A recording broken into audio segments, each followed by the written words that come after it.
नमस्कार दोस्तों, मैकेंजी मलिक साहब चैनल पर एक बार फिर से आप सभी का स्वागत है। मैं सुमित मलिक आप सभी का वेलकम करता हूं मैकेंजी मलिक साहब चैनल पर। यहां हम डिस्कस करते हैं गेट के बारे में। इस चैनल पर मैंने एक सीरीज शुरू करी थी, इम्पोर्टेंट एक्ट्स एंड लॉज। इस सीरीज की पहली वीडियो चाइल्ड लेबर एक्ट यानी कि child labour prohibition and regulation act 1986, ये वीडियो मैंने डाली थी कुछ टाइम पहले।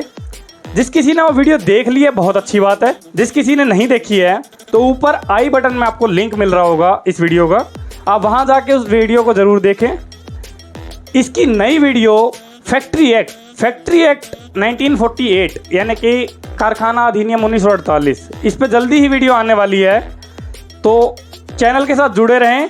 और आप सभी के लिए एक और न्यूज़ है, इसरो का एग्ज़ाम आ रहा है साइंटिस्ट की पोस्ट के लिए 29 जुलाई को। और मैकेनिकल इंजीनियरिंग के जो भी स्टूडेंट हैं, अगर उनको इसरो के प्रीवियस ईयर सोल्ड पेपर चाहिए तो चैनल के साथ फटाफट जुड़ जाएं। मैं 2016 से अब तक के सारे पेपर्स के सॉल्यूशन करके एक एक करके डालने वाला हूं। ठीक है जी, थैंक यू। इस वीडियो में इतना ही, मिलते हैं आपसे नेक्स्ट वीडियो में जल्द।